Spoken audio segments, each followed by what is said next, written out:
Graça e paz, irmãos e irmãs. É muito bom ter você aqui. Muito obrigado por sua audiência. Hoje continuaremos sobre o Antigo Testamento, livro de Juízes. Vamos ao conteúdo. Continuação do estudo complementar 4, parte 16. Quarto cativeiro, os midianitas, parte 2. Todas as vezes que nós perdemos este frescor de nossa relação de intimidade e comunhão com o Senhor, a todo momento e a todo instante, nós estamos sujeitos a ficar reféns de outro cativeiro. Toda vez que nós perdemos o frescor de nosso relacionamento com Deus, nós estamos sujeitos a levantar ídolos a deuses em nosso coração para de alguma forma satisfazer nossos desejos e necessidades. Por isso, quem submeteu o povo ao cativeiro não foi o diabo ou o inimigo, mas foi o próprio povo que se conduziu a este estado. Em outras palavras, nosso cativeiro é supervisionado, pois a palavra diz: o Senhor os entregou nas mãos dos midianitas. Isto foi disciplina para o povo. Assim também Deus trabalhou na vida de Jó. Entretanto, Jó só entendeu, ao final, o trabalhar de Deus, a ponto de exclamar: agora vejo que nenhum de seus planos pode ser frustrado. Nós devemos depender de Deus e somente dele. Nós devemos ter nele e somente nele toda a nossa satisfação. Ele é um Deus soberano. Isto implica que devemos nos satisfazer nele, independentemente de circunstâncias. Isto é vida de fé. Não devemos buscar as bênçãos de Deus, mas buscar a Ele mesmo. Permanecer nele a despeito de bênçãos e circunstâncias é para aqueles que têm nele toda a sua satisfação. Para estes ele é plenamente suficiente. Isto testa nosso amor a ele. Isto fica claro no Evangelho por aquela multidão que o buscava somente por aquilo que ele os dava e não por aquilo que era, ou é.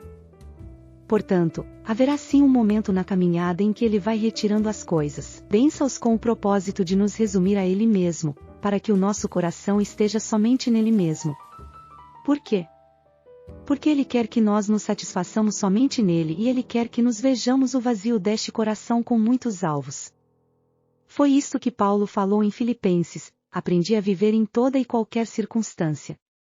Deus quer nos livrar de sermos colecionadores de coisas. Ele sabe que isto é miséria para nós mesmos, porque ele sabe que isto não só nos escraviza, como nos faz infelizes. O que nós chamamos de perda de bênçãos, Deus chama de bênção da dependência, do foco, da possibilidade do desfrute da plenitude. Deus amorosamente vai trabalhando em nós. Porque estas coisas todas, muitas vezes, tiram do nosso coração o deleite pleno que só temos nele mesmo. Veja que Deus tem uma perspectiva completamente diferente das coisas às quais nós chamamos de bênçãos. Isto tanto é assim que quando estas coisas nos são tiradas, nós achamos que até mesmo Deus se retirou de nós, ou então achamos que estamos em pecado. Sabe por que ele permite isto? Porque ele sabe que, naturalmente falando, nós colocamos as coisas na frente de Deus. Porque quando ele tira as coisas, o que ele na verdade quer fazer é dar-se a nós, muito mais plenamente. Com isto, ele espera que nós possamos nos deleitar somente nele. Ele nos quer totalmente. Ele não quer que nada venha se interpor entre nós e ele. Ele não quer que nada venha nos corromper. Por quê? Porque ele anseia por nós com ciúmes. Ou seja, o que nós chamamos de perda de bênçãos, ele chama de um processo de recuperação espiritual. Veja, quando vemos a origem de Midian em Gênesis 25:2, observamos que eles, que neste contexto de Juízes 6 enfraqueciam a Israel, eram na verdade seus parentes, pois que eram filhos de Abraão, com Quetura. Isso espiritualmente falando significa ou simboliza tudo o que nos é simpático e agradável. Tudo isto tem o potencial de tirar o nosso deleite de Cristo, se não for colocado numa posição adequada. O povo de Israel nesta época não estava preso, mas livre. Interessante, neste cativeiro eles não estavam oprimidos, mas eram, entretanto, saqueados, não colhiam e por isto ficaram muito debilitados. Tudo aquilo que nos é simpático e agradável, quando numa posição e numa medida incorreta, tem o poder de nos saquear nosso deleite de Cristo.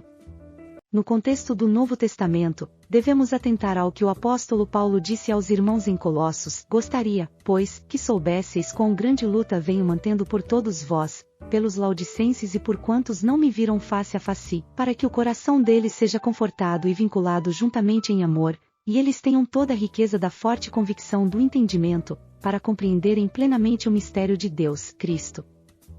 Isto fala de uma visão ampliada de quem Cristo é. Somente um homem como Paulo, que passou o que passou, poderia falar com tanta propriedade de um desejo mais interior seu a favor de seus irmãos colossenses.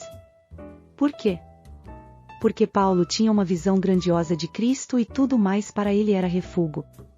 Cristo era totalmente suficiente para Paulo.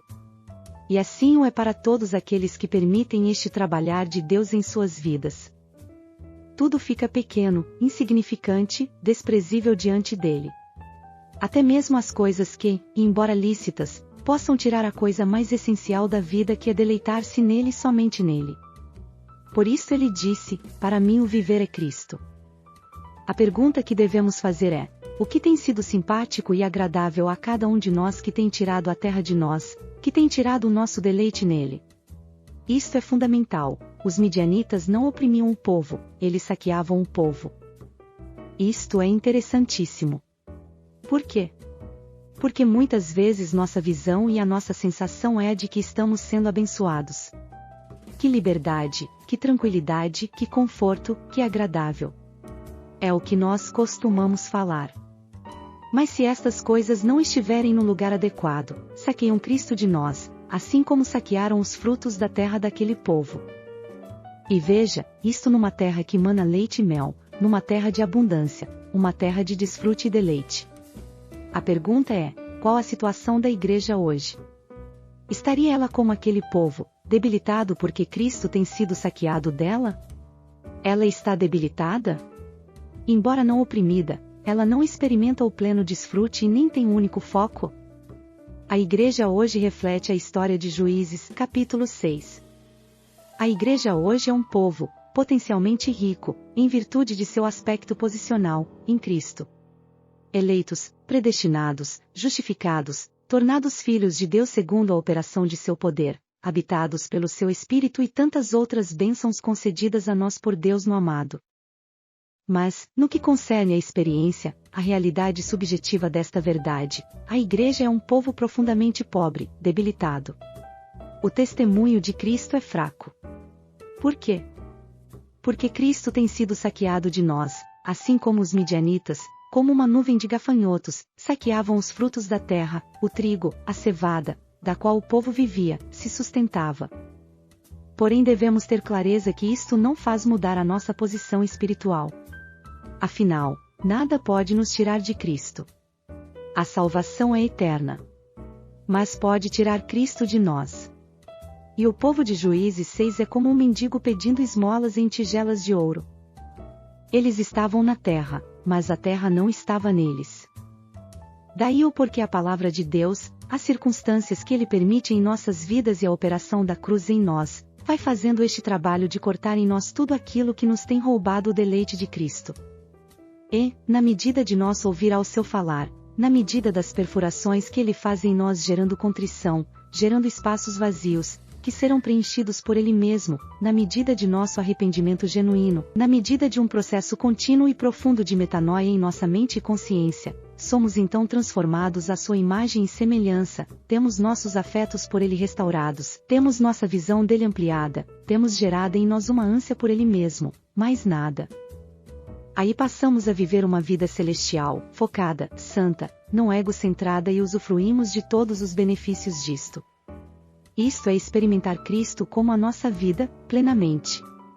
Em João 10:10 vemos que é o inimigo quem vem para matar, roubar, ou saquear, e destruir. Será que vimos que é a mesma coisa de Juízes 6? Devemos prestar atenção. Quando estamos em cativeiro por questões explicitamente carnais ou mundanas, é relativamente fácil percebermos o poder escravizante destas coisas em nossas vidas. Obrigado por assistir até aqui. E não perca a continuação do estudo complementar 4, no próximo vídeo. Graça e paz, irmãos e irmãs.